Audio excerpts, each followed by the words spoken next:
Au fil de l'eau, la Toue, accompagnée par 2 autres embarcations, glisse sur la Loire, comme il y a 5 siècles ou presque.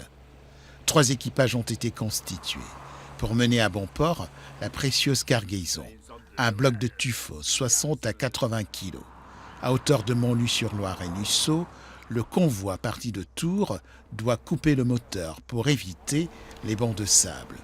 C'est à bras d'hommes que l'embarcation est tirée.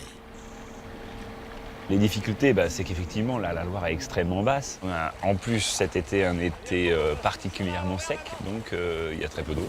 Les points qui seront difficiles, ce sont les passages de pont. Il ne s'agit plus de sortir les moteurs, ni même les bourdes. Il va falloir y aller au halage avec des systèmes de palans. Et c'est pour ça qu'on est une petite équipe quand même, pour pouvoir faire appel au biscotto de chacun. Baptisé le voyage de la pierre, tout est parti d'un rêve devenu réalité. Une réalité chargée de symboles. Nous avons décidé de retracer le parcours historique des pierres entre Tours et Saint-Dié-sur-Loire, tel qu'on l'a fait il y a 500 ans, pour les livrer sur le chantier de Chambord ensuite.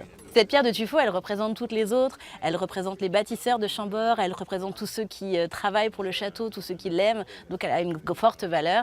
Et c'est pour ça aussi que ce n'est pas une simple pierre que l'on transporte. On va ensuite, si nous obtenons l'autorisation, l'installer dans les murs du château, à l'emplacement d'une pierre non pas d'origine, mais une pierre ancienne, pas très en forme.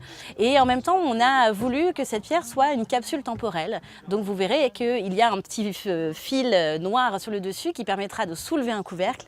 Et à l'intérieur, dans l'espace libre, nous déposerons des petits objets. Mystère, mystère. Encore 3 jours de navigation, à raison de 30 à 40 km par jour, avant Saint-Dié-sur-Loire, la destination finale.